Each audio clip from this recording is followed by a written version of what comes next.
the first time the Seahawks won the Super Bowl under Pete Carroll and the Legion of Doom, they were the number one scoring defense in the NFL back then. They're the number one scoring defense in the NFL last night as well. And they turned it up to 11 now. But I like, I love coaching offense, but I love to see great defense. And Riley Mills as a rookie, the kid Amaniori from South Carolina, a rookie. You know, Seattle's doing it with some young guys as well. And for Mike McDonald and that coaching staff to blend it all, that was impressive. Yeah, and let me add Ellis Johnson, Pete Cordelli, executive producer Brenden Martin on this Monday morning, February the 9th of 2026. Man, it's flying by the month of February. Watching the game last night, Coach Johnson, Sam Darnold, 5 teams in 8 seasons. You know that guy could have he had a lot of reasons he could have quit. I love people who are mentally tough. Whiners, bitchers, moaners, I can't stand them. I mean, if you go duck hunting with me, I'm going to constantly be saying any minute, they can come in. And when the sun gets on those decoys, it's going to be a magic show. It's a waste of time to be gloom and doom. But Pete's right. The defense for Seattle, how do you get guys to buy in on that? As a defensive coordinator, did they have a lot of superstars on that team, in your opinion? Not really. And I have not kept up with pro football as much as I did back when we had some players involved in it. Yeah. And I had some friends coaching. I think this was the first time I had a Super Bowl. I knew 2 or 3 of them were, like Ernest Jones. He came into South Carolina just when I was stopping my little analyst thing with Muschamp. I knew who some of these kids are, but I don't know anybody on either team, player or coach. And that's about the first time it's ever happened. So I don't follow pro ball unless I'm watching somebody who I know very well, involved in the coaching staff or they're playing on the team. But now this team, in my opinion, it's just as fast probably, but it's not as dominant as the Legion of Doom, Legion of Boom, whatever. But that was that defense was dominant. I mean, they were more physical up front, I think. But I do think this group has a lot of speed and they make a lot of dynamic plays. And you could just feel it coming in that game last night. I don't know how it didn't come 20, 30 minutes earlier, but when that first interception hit, it was kind of like somebody cut the water on. And the way they run to the ball, the physicality when they tackle, their pass rush, constant. The Patriots tried chipping edges. The pressure wasn't coming from the edge all the time. Pete's already talked about it. The guard, nose tackle, put the guard in the guy's feet one time. You can chip everybody, but if you get a nose tackle sticks a guard in the quarterback's feet, the chipping ain't going to help. Yeah. It just takes longer to find somebody to throw it to. But they tried everything they could do schematically, but it just couldn't block them. It's just a difference in the talent and the speed and the physicality of the game. Coach, Rob, the other thing I'd like to add on to what Ellis just said, for as good as New England and Vrabel is on defense, the first half they never set an edge. And Kenneth Walker was so good as he'd run inside zone and nothing was there. Boom, and he bounces it outside. And Vrabel even said it that half, and we haven't set an edge. And I'm going, how can you not adjust that, especially with the iPads on the sideline? Somebody somewhere there's a miscommunication, and my gosh, Walker was good enough to find the ability to get on the outside. And after the game, they were interviewing Walker, and they said, with all the stats that are done and everything, you gain more yards outside the tackle than any other running back in the Super Bowl, in Super Bowl history. And it's like, yes, because the defense wasn't setting an edge. They weren't turning the ball back inside to their help. And I was a little surprised it took, and really in the second half, the same thing happened. And surprised that as good as Vrabel and that defensive staff is, they didn't somehow make an adjustment. Yeah. Quick question. These are great takes. Ellis Johnson, people are saying Will Muschamp now is going to be the defensive coordinator at Texas. He hadn't called plays as a defensive coordinator in a few years. You did it coaching 43 years. Pete, like 31 in college. Ellis, is it going to be that hard, you think? Because an example I'm going to throw at you, Brian Van Gorder was one of the hottest defensive coordinators in college football in 2004 at Georgia. He leaves and goes to the NFL for a while and comes back in 2012 on Gene Chizik's staff, 2 years removed from a national championship. And either he wasn't paying attention to all the hurry up, no huddle that Gus brought in 06 and whatever like that, but combined with Scott Loeffler, who had been offensive coordinator for the Detroit Lions when they went 0-16, that Auburn team in 2012 was the worst Auburn team in 62 years since 1950 when they lost to Wofford and went 0-10. Earl Brown was the coach. A nice man, but couldn't coach. But how hard is it if you've been off a few years? By a year. Yeah. Right. But my dad was at Auburn. He said he was a fine man, a Notre Dame man, but he couldn't coach a lick. So, but anyway, Ellis, tell me about that though. How hard is it? Brian Van Gorder, I mean, he was just called everything but his own name by the fans. If you were out for a few years and you're not paying attention, I would think it'd be like not doing anything because repetition is the mother of all skill. It's funny you asked me that question. I remember first day I got to Auburn, and I went down and put stuff in my office, and Brian's sitting in there. Yeah, yeah. Of course, we were pretty good friends. I didn't know him extremely well. But we sat there and talked a little while. He's packing to go out, and I'm coming in. But those are hard times in coaching. But I found that when we took over that crew and started putting things in, et cetera, they'd been real complicated. I mean, it's at least the linebackers, because the kids would ask me questions, and I'd feel like, don't worry about that. I just think they were doing a little bit too much and trying to be too complicated. I think Nick even had to learn the more problems they had with the fast-paced offenses. And of course, they had some like Lane was coaching against them at that time a little bit. I can't. Hugh Freeze wasn't there yet. I can't remember, but it was somebody on the tip of my tongue, and I can't remember who it was. Used to give him fits defensively. Nick would not let go of all that NFL terminology and all the flipping, flopping, and defensive fronts and all this kind of stuff. And even when you got 3 and 4 wides out there, still wanted to go back to all the nickel pass matchups and everything.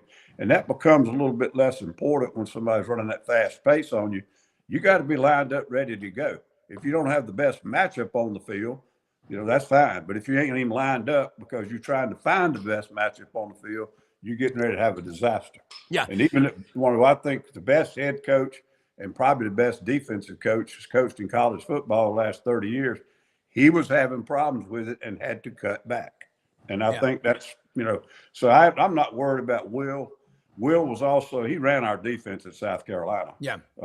Ty had the title, but he wasn't calling it. I mean, he was calling it, but he was being told what to call. So his hands haven't been off of it too long, and I think he'll be fine. Yeah. The reason I asked you about Brian Van Gorder, he was so good. And then you go to the NFL and you come back, and the college game had just changed. I think given more time, I mean, you don't go from being one of the top 5 in the country to that.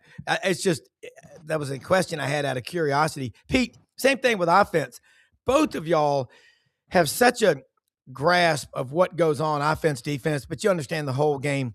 When the average person is watching a game, it's going real fast. And you're talking about setting the edge and pad level and all like that. Is that what's being taught in pajama football 7-on-7 camps? Is that why they are the way they are? Because few teams can really line up. Like Alabama has always been thought of as they'll line up and run the ball down your throat. This year they had one game when they had Jam Miller go over 100 yards rushing. That was the only game they had a 100-yard rusher all season. You predicted a few weeks ago on this show, Alabama doesn't make the playoffs this year. And then Dave said he doesn't think Oregon will. I mean, as much as we're trying to say the ACC is done as a conference, hell, We got Tom Luganbill coming on the show Friday as a guest. I'm looking forward to having him on. I always like a guy that wears cowboy boots with his sport coat on the sidelines. He is Georgia Tech quarterback. But Pete, talk about that. I think now it's just wide open as I've ever seen it. And by the way, the North Dakota State Bison are going D1 in football. Eggman loves it. I'm sorry, I had to wave to Sergeant Dan at the Brentwood Police Station. He went by. He allowed me my parking spot today. It's not the Sergeant Dan from Forrest Gump. I promise you. It's a Lieutenant real Dan. Sergeant. Lieutenant Dan. Well, this is Sergeant Dan. Okay, I got that right. But I should have saluted. Yeah, thank you for the opportunity. Rob, here's the one thing that going back to what Ellis said. Those guys coming from the NFL, man, they have so much time and there'd be different things. The one thing that Coach Holtz always did is after the first 3 weeks, we would go back and do a self-scout. And he wanted to know by formation, by play, every play, run play, protection, pass play, where we were as to what we were calling and what was effective, what was average, and what was hurting us. And he'd always say, we're doing too much. We're doing too much. Everybody gets excited in August and coming out of camp and you're trying this and you're trying that. And, man, you're going to go in and, those first 3 games, hell, we always played Michigan State, Purdue. It was like our Big Ten run. And after the Purdue game, we would always – now, our GAs and our film guys, after every game, they were making cut-up reels so that when we came in on that 4th Monday, sat down and bang, we were banging it out. What were we running well? Was it because of who we were doing it with? Did we need to make a personnel change if we weren't doing it well? And then we cut down, and we had 5 runs in our offense. But every week, 3 were going to be primary, 2 were going to be secondary, and it was based on that self-scout we did after the 3rd week. Yeah. The other thing that helped a bunch in July, before we started our camp, if Ellis Johnson is our defensive coordinator and linebacker coach, he watched the Michigan linebackers and the Michigan defensive scheme, and he compared it to what we were doing with our Notre Dame guys. And he'd say, Michigan's inside linebacker, they're Mike. He's a bear, man. He's a dude. They're Will, not so much. So we were comparing our talent to our first 3 opponents. Yeah. And it gave us the matchups we wanted going into the first 3 games. And so our offensive coach, Tony Yelovich, had to tell, Coach Holtz, here's how their offense, and we presented our offensive observation of Michigan to our defensive staff. The defensive staff presented the defensive breakdown, and I'm going to tell you, that helped a lot in our game planning, especially early year. And this is before transfer portal stuff, but they had certain players coming back off injury.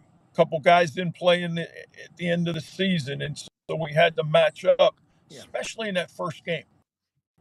Second game was so there was a lot of information being communicated between the offensive and defensive staffs in preparing our game plan.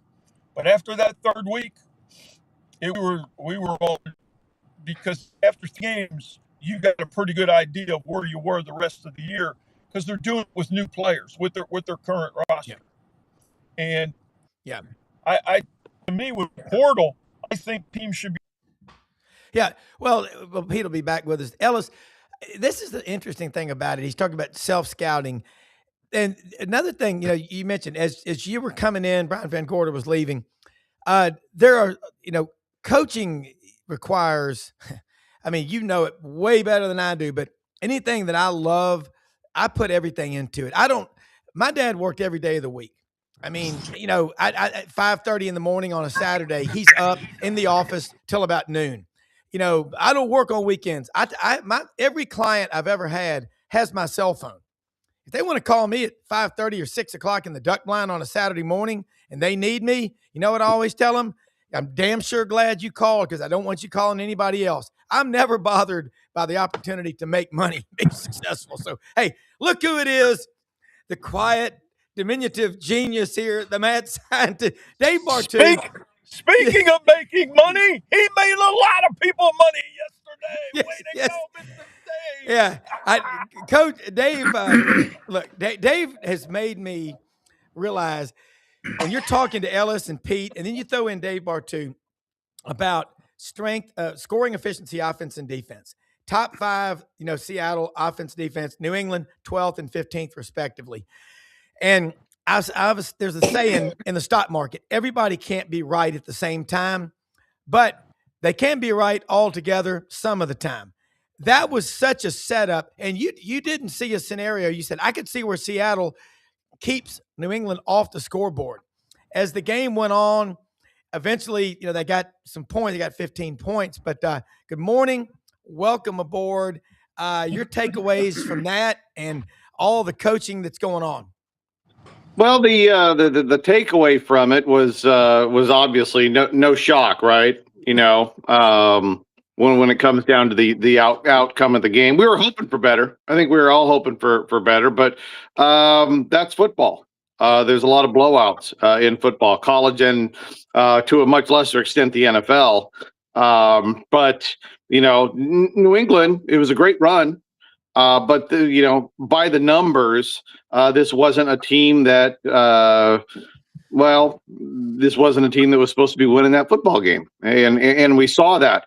But I think for me, from the coaching standpoint, and sorry I was late this morning, literally on the phone staffing with the new NFL head coach, trying not to make this mistake of hiring a Rasheem Morris at San Francisco. No, don't. I know everybody. Little side note: Raheem Morris. Okay. Media has hyped that guy up. He has been a defensive coach for 7 years. 7 years. 7 consecutive years. The defensive scoring efficiency that he had dropped the next year. He has never improved a scoring efficiency defense in the NFL once in his career. Okay? So, but for me personally, the biggest thing that stands out with Seattle is the coaching. Right? I mean, that's my job. Yeah. But heading into this season, Mike McDonald, 3 years as a defensive coordinator, guys with 3 or more years as a defensive coordinator in the NFL. He was our number 1 ranked defensive coordinator this century. Number one ranked defensive coordinator this century so far before this year. Okay, that doesn't even include his play calling defensively this year for Seattle. So he is a bloody genius. And then Clint Kubiak, a lot of people don't realize this. He called plays 2021, I believe, for the Minnesota Vikings. This guy was a rising star. We didn't know what his floor was. His ceiling was elite. So you happen to get, and nobody really talked about this because the guys were young and they hadn't established themselves. But by the numbers, you had an elite ceiling defensive coordinator and an elite ceiling offensive coordinator. Credit John Schneider, obviously, for getting all the players together to make those guys click. But Seattle came into the season offense and defensive coordinator. It was one of the top 2 pairings in all of NFL.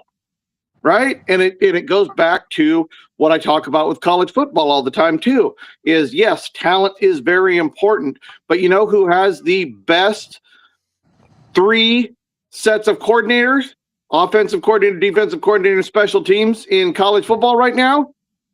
Indiana Hoosiers. Yeah. Okay. So, it to me, if I'm a fan, NFL or college football, always be looking at your coaches. If they don't have experience, don't judge them. because you don't really have anything to judge them by. But if they do, ask, where's the ceiling? Where's the floor? Those are the two most important things that we look at when we're staffing up for any level of football. Yeah. You know, and Ellis, you heard what he just said, and Pete as well. San Francisco makes a hire, Ellis Johnson. Let's say you're the GM or you're the owner. Would you have thought to have called Dave Bartu in advance? Anybody? I mean, No. Yeah, I would. I would now. Yeah. I didn't know it's not how the NFL works. It's not how the NFL works. Sorry, and I don't want to jump in front of Ellis, but man, let me tell you, I got to tell this for listeners. The NFL is a tight-knit group, and what I mean by that is they don't listen to guys like me that are on the outside. You know, Right. No matter how good, no matter how smart, no matter what it is I produce, okay? NFL doesn't want to listen unless it comes from their own internally or somebody they know directly. They would rather listen to Ellis talk about what I say if they know him better than what I say myself. So, my way into the NFL was through college football coaches. And this morning I was talking to a former college football coach. That's my only way in. The nepotism, I thought it was going to be less in the NFL. It is brutal to deal with in the NFL. It's what I said the other day when I was trying to be funny. I mean, it's all this wife swapping going on, and they recirculate coaches. I mean, you just mentioned one a while ago. I'm not going to pile on, Dave, but you mentioned one a while ago, and that dude got a head coaching job too. Along the way. Two of them. Anyhow, twice he's been a head coach. Twice Pete, I got to jump on when you were talking about grading the other team's players with your coaching staff. One of my first time ever coaching was a student coach here at Citadel, and I can remember vividly sitting in a room each Sunday night, and Coach Ross would come in, and he'd sit with the defensive staff, and that room was Bobby Ross, Charlie Rizzo, Frankie Beamer, and Ralph Regan. And he would spend 10 minutes or 15 minutes in there, and they'd put on a game film of the opponent we're getting ready to play. And each of those coaches had to grade the players on the opposing team in their position that they coach.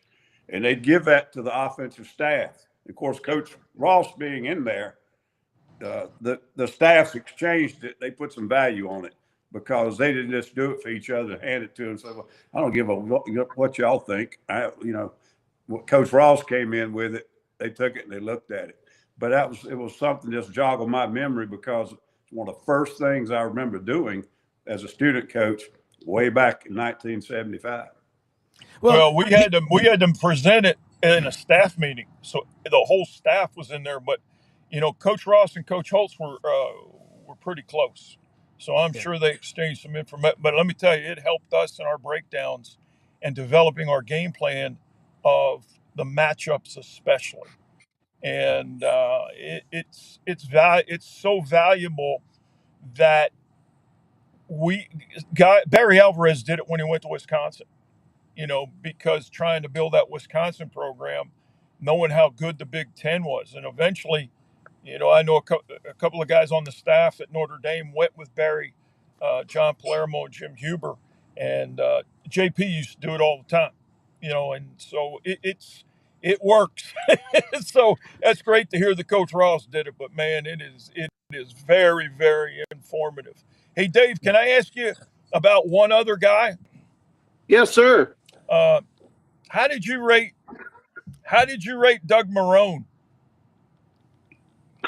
Okay, now in the NFL or in college?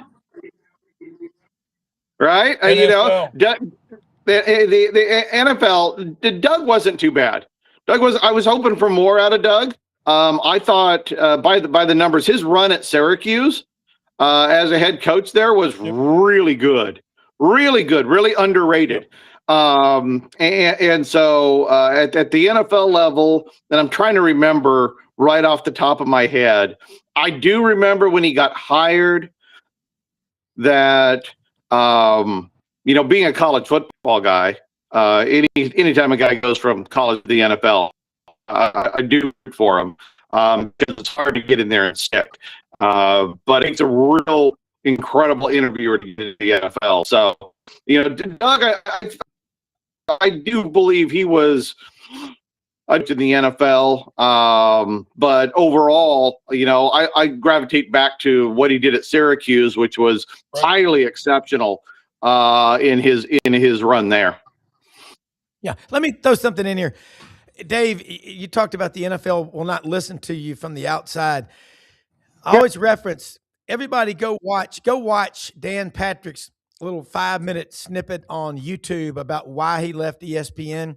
He thanked them for the opportunity and all like that. But he said, the longer I was there, if I wanted to talk NFL, I had to talk to one of their NFL guys. If I wanted to talk college, I had to talk to one of their college guys. He goes, I realized I was living in an echo chamber. And he goes, that's not what journalism is all about. Dave Bartu, we got two smart coaches here, best producer in the planet, a lot of smart people watching. Share it, like, subscribe, people. Dave, people, let's say you're an NFL executive watching this show. Why would they not say, hey, coach, we've got to listen to Dave Bartu, look at his track record. I mean, Pete's coached in the NFL a couple of years with the Cowboys.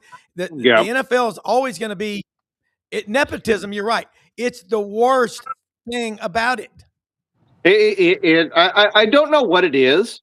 There's a few assistant GMs that I work with that listen and ask questions, but they always seem to try to defer back to their people. Right. Well, we have a group that does that. We got folks inside that do that. Well, why if your group is spend 30 minutes and explain the numbers of why the middle 8 is a stupid hypothesis to focus on? It doesn't work in the NFL. I mean, everything I throw at these guys is I throw rudimentary stuff. And it seems to be a shock to them. Wow, I didn't know that. Wow, I didn't know that. Can I get paid mid-6 figures to do nothing with data for you guys? So I think it is. I think a lot of it comes back to the hardest thing to get in college and pro football. There's one commodity that's extraordinarily hard to earn, and that's trust. No matter what I say, they don't know me, right? So they can't trust me, and so these things take time. I'm an outsider in college football coaching tree or anything like that, and so mine has been developed over the years, and that's one of the things that I really discovered in terms of trying to be able to connect with a head coach. It takes a lot of conversations. It takes a lot of texting, but ultimately it comes down to one big thing. If they don't trust you, no matter how good your ideas are, they're not going to let you in. So, I understand that, even though the door is shut a lot for me, I just got to keep building trust to work my way up into different programs and different franchises. It's the way it is. That I'm going to tell you, Pete's coached on both levels, so he might shed more light on this, but my experience all the times, if you wanted to go visit another college staff, usually it was, come on, man, we've swapped some ideas, et cetera, et cetera. Yeah. If you wanted to go visit a professional football staff as a college coach, it was always so hard to get them to agree, come in or whatever. They might send a coach down there to talk to you, but it was like, you're going into some protected area, whatever. I remember when we first went with Coach Kroom at Mississippi State, and he took us up to Green Bay, and we were treated like kings. When I was at Clemson and the Panthers started football, and they played in our stadium the first year. And so we kind of had an open door with them for a little while. Plus, the owner's son had played at Clemson. But there were few exceptions. Most of the time, you could get a visit, and then you would get there, and you'd look around. Hell, you couldn't find anybody. And it's finally somewhere around 2 p.m., they'd send the second Nickelback coach into the room to visit with y'all for about 30 minutes. But it was trust. They didn't trust anybody. I don't know whether they was scared that you were going to take ideas out of there or if you were going to share things with them. It was crazy. And Another thing that changed, I guess, was free agency that just forced it. It used to be really, really hard to get pro football film. Now it's pretty easy because every game that's played in the NFL, every team gets a copy of it. And they just finally said, hell, we can't control all this digital stuff anyhow. So as soon as the game film's done, every team gets a copy of it, whether you're going to play them or not. And that was really to help them with free agency and evaluate players and that kind of thing. So now you can get your hands on it pretty easily. But for a while there, you couldn't even get the damn game films. You know what's cool, Dave, and Ellis and Pete and everybody watching? Back when the USFL, when the Memphis Showboats were here, you had Logan Young and Billy Donovan. Remember, Pete owned that team, the majority owners. And you had Brother Oliver living in Big Logan's guest house over there in Chickasaw Gardens, evaluating talent. 5 years after the $1 settlement for the USFL, 17 of the Showboat players were still on active NFL rosters. That was a brilliant, because Logan was like, hey, I know a lot about football, I think, but Bill Oliver, brother, has forgotten more than I know. Always, to me, Dad always taught me, know how to read the room, okay? Identify the power brokers, the smart people quickly, and then listen to them. And if you want to get people's attention, a friend of mine said, you say, listen here, MFer, and then pause. But Dave, I'm shocked that they don't listen more to you. Pete, you've been in the NFL with the Cowboys. I actually was in the food line when Bryant broke Stagg's record, 315, working in the press box in high school in Birmingham. And I looked over next to me. I go, Dad, that's Gil Brandt. I'm like, from the Cowboys. He was up there watching the game with me. And I was like, he eats too, Pete. It goes back to what Ellis said. When I was with the Cowboys, our training camp was out in Thousand Oaks, California. Yeah. And I got to tell you, Coach Landry and Eddie Robinson at Grambling were best friends. Wow. And the Grambling staff spent a week in Thousand Oaks. And Coach Landry and Gil said, give them anything they want. So they would come to practice, go by and watch position coaches. But then after practice, there was a room set up with all the film. This is back when we had 16 millimeter projectors. And there were every room had a projector, film, practice film, whatever you wanted. And the film guys had to make an extra copy, and that was called the visiting coaches room. So, and then as a scout, Grambling was one of my schools. So when I'd go to Ruston, I'd go to Louisiana Tech one day and then go to Grambling the next. So my first trip, we didn't have cell phones, none of that. I'm staying at the Holiday Inn in Ruston. I come back from my Louisiana Tech visit, which was pretty good. The light on my phone in the room's flashing message. I pick it up. Pete, Gil, give me a call. So I call him. He said, you're going to Grambling tomorrow, right? I said, yes, sir. And we always had to turn in a calendar with what schools we were going to, so Gil knew where we all were. So I said, yes, sir. He said, all right, here's the deal. You got to go and buy 24 donuts before you go to Grambling. I said, what? He said, you buy 24 donuts, but the first dozen goes to Coach Robinson, because that's the agreement he and Coach Landry had, is that whenever a Dallas Cowboy scout comes in, he brings me a dozen donuts, and then maybe I'll share the second dozen with the rest of the staff. I like that. Dave, here's the deal, Rob. Yeah. I had to get up at like 5:15 in the morning to find a damn donut shop in Ruston, Louisiana, because I had to be at the school at 7:30. Yep. And there was a guy on the staff at Grambling by the name of Jerry Hardaway. Jerry had coached at Memphis State. So I called Jerry. I said, Jerry, what kind of donuts you like? He said, oh, Coach, the Cowboys are coming tomorrow. I said, how'd you know? He said, Coach Rob said. He said, now listen, I'm getting that first dozen. Don't any of you stick your hands in there. I drive over, pick up 2 dozen. I walk. I walk up the steps to walk in the football office. Who greets me at the door? Coach Rob. Coach, good to see you again. I said, here you go, Coach Rob. He said, thank you very much. Tell Coach Landry I appreciate him a whole lot. He walked to his room, and I had to. So Hardaway meets me, he goes, do you know he came in there and took 6 more donuts out of our box? Well, Dave, anytime you go to someone's office, it's always a good idea to have food and knowledge. When you do a lot of data, and Ellis and Pete have talked about it on your computer and all, what in particular, your background, numbers, finance, back in the mid 90s when you put together predictive consumer spending behavior models and all that they still use at your previous employer. Again, I'm always trying to find a new way to get out of my comfort zone. Tell people that are watching right now, we know one of the themes today is the SEC. We talk about all the SEC players in the NFL, but right now it's not translating to national championships. The Big Ten is doing it. Talk about that and the premium value being placed on coaching going forward, because we got 2 coaches with rocks on their fingers. I love this conversation.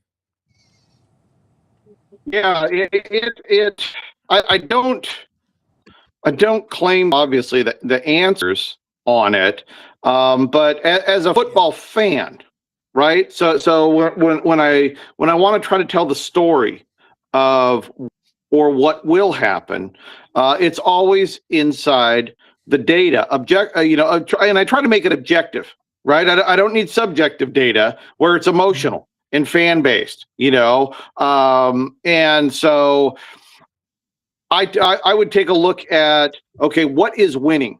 Like when I first got into college football, my first question in 2007, 2008 was, what talent levels, recruiting wise, does it take to win a national championship, and is there a pattern?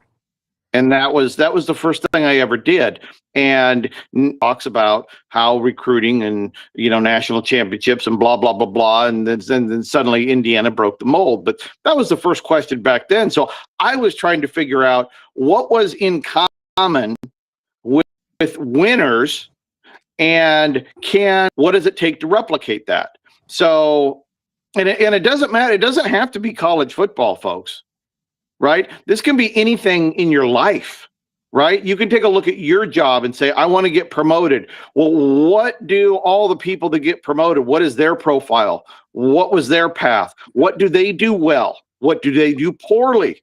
Right? It's not just football, it's life, because your entire life is basically a giant data set, right? And your brain is a computer. And so, so when it comes down to looking at the SEC, we start with the most important thing, talent. Is SEC short on talent? Nope. The SEC is not short on talent. They're going to have the most guys drafted into the NFL, right? So then what is the next most important thing in college football? It's coaching, right? And then so you start going down the list in the SEC, and what I see are holes in coaching staffs. They're not consistent. Nobody really has an exceptional offense and defensive coordinator, right? Let's just start there. And I think we touched on this a little bit last week. But you have at LSU, you have the best combination probably right now with Lane as the play caller and Blake Baker as the defensive coordinator play caller. Right, that's your 2 best combination, right? Because Lane has had several elite years, and Baker's just coming off an elite year. Let's not forget, LSU is number 13 in defensive scoring efficiency this year. Okay, I mean that's not too far below Miami, which made a national title game at number 8. So so once you get past LSU.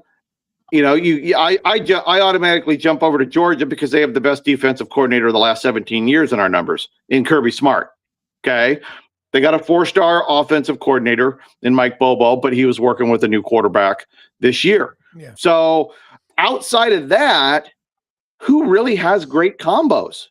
right? Texas did, but then Steve Sarkisian did Sark things and fired his defensive coordinator to bring in a guy who hasn't called plays in a decade, right? So that OCDC pairing is shot to crap, in my opinion. So to me, when I look at the SEC, I look at the coaching holes, not the talent holes, in terms of the reason why the Big Ten and the SEC are so close together right now. Yeah, Ellis, again, what he just said, it's hard to keep a coordinator around. Dave always talks about, and y'all do too, lack of continuity or continuance of continuity. You get a good one. Jim Knowles is at Ohio State. Then he goes to Penn State and participates in that burn down. Now, guess where Jim Knowles is? Tennessee.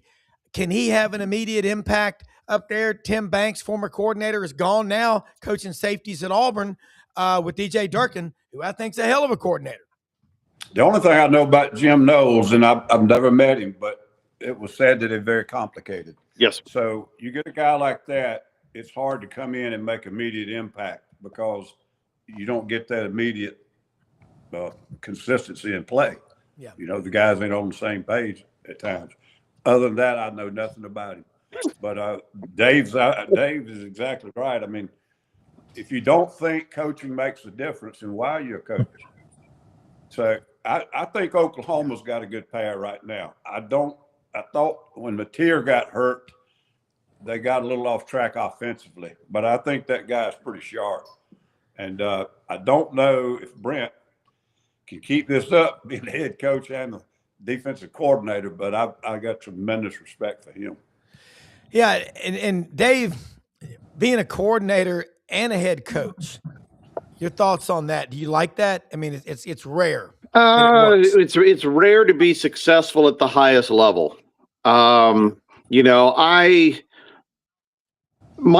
experience, obviously not a college football player or anything like that. I still remember the first time I was on the field standing next to the coaches and the players for a big college game. And the speed of the game relative to what you see on television is astounding. The sidelines they're absolute chaos. I mean, it is incredible the amount of mental experience you need to have to successfully navigate 60 minutes on a Saturday. It's amazing to me. And my point being is, as a head coach coordinator, now you're trying to navigate a game that is going at the speed of light from two different headsets, right? One as a coordinator, one as a head coach.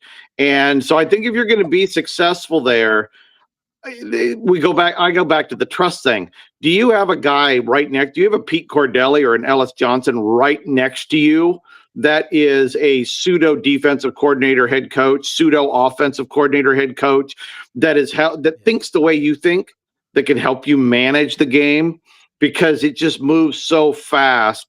But you can win games, but winning national titles with wearing both hats, we've had this discussion before. That's really rare. And you look at Signetti, there was another CEO winning a national title. Ryan Day didn't win a national title till he put the one headset down and was just a head coach only. So, I think if you're going to win at the top level, you kind of have to do that. But dude, the Seahawks just won it, and their head coach was calling the plays all damn game.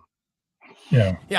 And it's interesting. It's like back, when you were in high school or college, there was always that guy or that gal that didn't really have to study that much, that was a 4.0, and you were like, damn, every time I see him, he's lighting one up, but he's a genius. Very hard to find. We got a couple of minutes left. Dave Bartu, College Football Matrix. By the way, chill gummy. I took one before the show. I'm very calm today. But they really work. That's a bad batch. That's right. If you've got aches and pains, or you have trouble sleeping, you've also got the lights out gummies and the energy gummies. And they do work on appetite suppression, pain, inflammation, and all. But the pain gels, the topicals, the lotions, the roll-ons, they absolutely work. I'm living proof of it. And order hempforpros.com. I mean, I'm talking to the man right here, Dave. Let me ask you something. Yeah. You got somebody out there that has a lot of anxiety. They got a quote, stressful job. Aren't they all? What's the best way to take that lights out gummy before you go to bed? How soon before you hit the rack? About 20 minutes. I mean, that will knock out anybody. I mean, I help formulate those for NFL alumni, big dudes. Yeah. And it just takes one for them. My mother-in-law only took a half of one. So it will absolutely knock you out. If you're one of those people that have an Apple Watch or something that monitors your sleep, I guarantee you your sleep patterns are better. No, I've seen this on hundreds and hundreds of people that have used that. Your numbers get better. Absolutely taking lights out gummies for your sleep. Yeah, I can tell when I wake up. I mean, you have slept solid, and they are real. And like I say, 20 minutes. That's what I do. And you were wherever you are. It's like that feeling. You just ran 5 miles. You take a hot shower, and you're laying in front of the fire, and you just ate dinner. I mean, of course, I'm the son of a narcoleptic. I come by it honestly. My dad one time, I'm driving down to the beach with him. We get off into Kosciuszko, Mississippi, and all these trucks are honking, going, waving. I go, Dad, you're going the wrong way in traffic. He was asleep. And he pulled into the huddle house, and he said, boy, go in there and get me a cup of coffee, and don't tell your mother. I don't want to hear it. So I just remember that. But look, these things work. Lights out gummies, hempforpros.com. Hey, listen, guys, thank you all so much. We'll do it again next Monday. Ellis Johnson, Pete Cordelli, Dave Bartu, College Football Matrix, 3 of the best and brightest guys. I go back and watch these shows and take notes.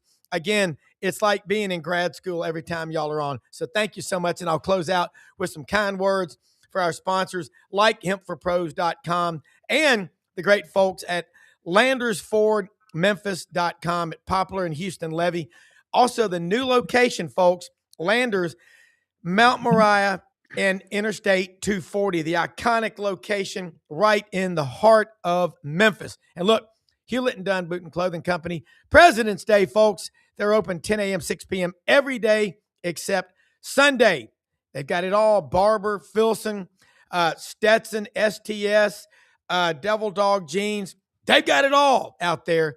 And Raven, Charles, Hall, J.M. Huffman, Lydia, Squidward, everybody there to serve you. And look, remember, get out today. Go find some great ways to help people. Most often we see the face of Christ in the least among us. For executive producer Brenden Martin, I'm Rob Brown. Share us, like us, and subscribe. See you tomorrow. Sideline sports on my mind. Rob Brown calling game time. Highlight shine. Executive mind. Brenden Martin keeping Rob in line. Like, subscribe, share it, tell everyone. Sideline sports, y'all come back real soon.